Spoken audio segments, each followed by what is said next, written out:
ginpang bali ni Senador Chis Escudero ang mga akusasyon sa iya kagaysang pagbaton sang maleta nga may unod nga kwarta kabaylo sang pagtambong sa sesyon sang Senado sang Miyerkules, Hunyo 3. Ginpanginwala man ni Escudero nga may kangtanan ini sa iya kaugalingon nga interes o kung sa mga ginatubang sini nga isyu kag kaso kangot sa flood control projects. Sunod pa kay Escudero, wala sang labot ang Malacañang sa iya desisyon nga magpakita sa plenaryo sang among adlaw. Panindugan niya ang iya constitutional duty ang nagtulod sa iya nga magtambong sa sesyon.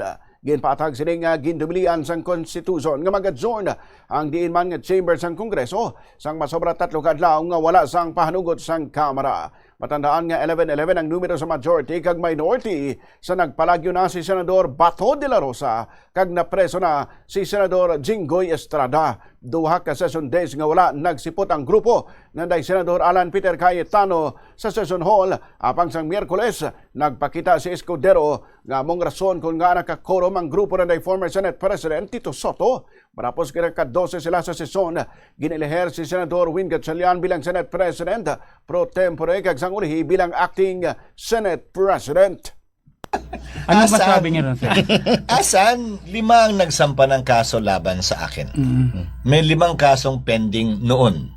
Kabilang na yung forthwith. 3 sa 5 yon ay na-dismiss na. Napatunayan namin wala kaming kasalanan. Hinarap namin isa-isa yon. Nakabinbin, 2 kaso pa. Hinaharap din namin yon.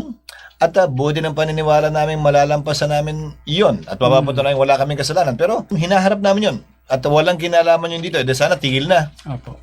Ganun pa rin eh. Wala namang pagbabago eh. Kung ano yung sitwasyon ko bago kahapon, yung pa rin ang sitwasyon ko sa ngayon. Umaasa kami sa mga nag-iimbestigang mga ahensya man o sa korte mismo kung isasampa nila yung kaso, mapapatunayan namin ang aming posisyon na wala kaming ginawang mali o paglabag sa batas. So tuloy-tuloy lamang naman yun eh. At hindi naman tumigil. Hindi sana tumigil na. Pero hindi.